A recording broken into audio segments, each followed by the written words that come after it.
చందానగర్ హత్య కేసును పోలీసులు ఛేదించారు. చేతబడి చేస్తున్నాడు అన్న అనుమానంతో స్నేహితులే నజీర్ అనే వ్యక్తిని హత్య చేసినట్టుగా గుర్తించారు పోలీసులు. ఈ నెల 21వ తేదీన రాత్రి నజీర్ను బయటకు తీసుకువెళ్లి స్నేహితులే అతన్ని కొట్టి చంపేసినట్టుగా పోలీసులు నిర్ధారించారు. హైదరాబాద్ చందానగర్లోని నెహ్రూ నగర్లో నివాసం ఉంటున్న నజీరుద్దీన్ క్యాబ్ డ్రైవర్గా పనిచేస్తున్నాడు. అదే కాలనీలో ఉంటున్న అతని స్నేహితుడు ఫక్రుద్దీన్తో నజీర్కు విభేదాలు ఉన్నాయి. ఫక్రుద్దీన్ తండ్రి గత కొంతకాలంగా అనారోగ్యంతో బాధపడుతున్నారు.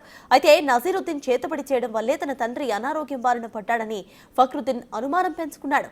గతంలోనూ నజీర్ చెప్పినట్టుగానే తన సోదరి పెళ్లి ఆగిపోవడంతో ఫక్రుద్దీన్ అనుమానం మరింత గట్టిపడింది. తమ ఇంట్లో సమస్యలకు నజీరే కారణమని భావించిన ఫక్రుద్దీన్ ఎలాగైనా సరే తనపై ప్రతీకారం తీర్చుకోవాలని నిర్ణయించుకున్నాడు.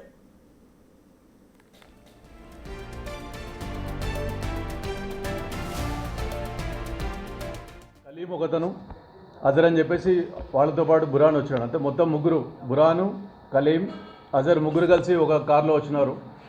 ఫక్రుద్దీన్ ఇతన్ని తీసుకొచ్చినాడు, అజర్ని నజీర్ని అక్కడికి తీసుకొచ్చినాడు. ఈ లోపల అలీ వాళ్ళ అతని బండి మీద అతను వచ్చినాడు. మందు తాగిన తర్వాత ఇతనితో గొడవపడి ఈ నజీర్తో గొడవపడి వీళ్ళందరూ గొడవపడి నువ్వు ఎందుకు ఇట్లా చేతబడి చేసినావు, ప్లస్ ఈ బురానికి డబ్బులు పడుతున్న మాటిమాటికి ఎందుకు పడుతుంది ఈ మనసులో పెట్టుకొని వీళ్ళ ఫ్రెండ్స్ అందరూ కలిసి ఒక అక్కడ ఏదైతే కట్టె ఉందో ఆ కట్టెతో ఇతన్ని తల మీద కొట్టడం, ఒంటి మీద విచ్చలవిడిగా కొట్టడం చేయడం జరిగింది ఫక్రుద్దీన్. దాని తర్వాత మిగతా అందరు నలుగురు కలిసి వాడిని కొట్టడం, అంటే కింద పడి బాగా కొట్టినారు.